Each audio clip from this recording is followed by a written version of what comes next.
नमस्कार सगळ्यांक कोंकणी किचनात तुमगेलें स्वागत आसा। आज हांवें केला इसवणा कडी। बांगड्या कडी आणि इसवणा कडी करची पद्धत खूप वेगळी आसा। आम्ही बांगड्या कडीत ही कांबूस करतात आणि इसवणा कडी मातरेशी गोड उरता। हे कशे करचे आम्ही ह्या व्हिडिओत पळया। इसवणा कडेसाठी हांवें हिंगा एक 4-5 इसवणा तुकडे घेतलात। हे बरेकन स्वच्छ करून धुवून घेतला आहे। आता हेतून थोडेशे आम्ही तेल घालया पयल्या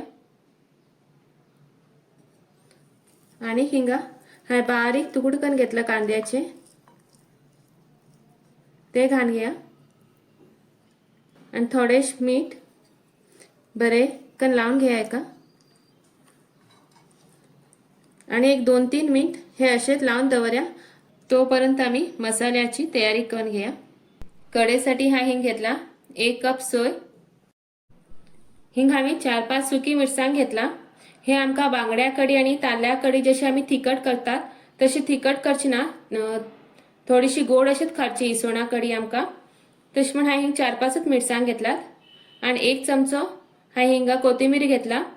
थोडीशी हळद, 1-2 सोला, 5-6 हाय मिरी घेतलात आणि तसे 2-4 हाय हिंगा लसूण घेतला। आता आम्ही हे सगळं मसालो गंध कन वाटून घ्या।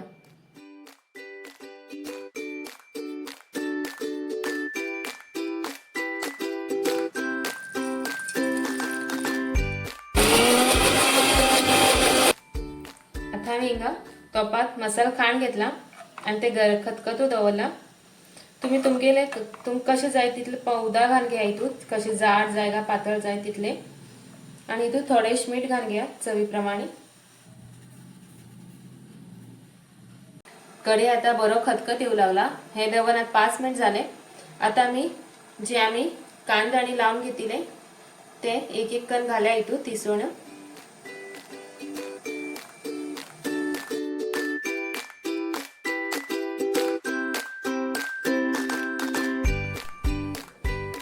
नुस्त्या घातलं पर आमका हे काशे घालचे ना, हे अशेत कण एक कपड्यान धन घेऊन अशेत कण हे का पूरा मसाला लावून हे करून घ्यायचे।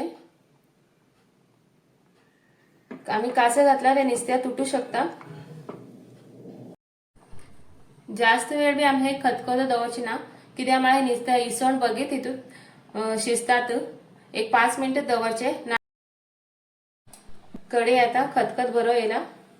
आता आमगे हिंगा इसवणा कडी तयार झाली। थोड लोक हिंगा खतखत्याचे 1 वली मिरसांग घालून घेतात, ना जाल्यार थोड लोक हितून 2 कोकम घालतात। पण हाय तितून काय घातलं ना, फक्त हा अशेच केला कित्याक म्हळ्यार म्हाका ही अशेच प्लेनच आवडता। आणि आता हे एक प्लेटा खाण घेता आमगेली कडी।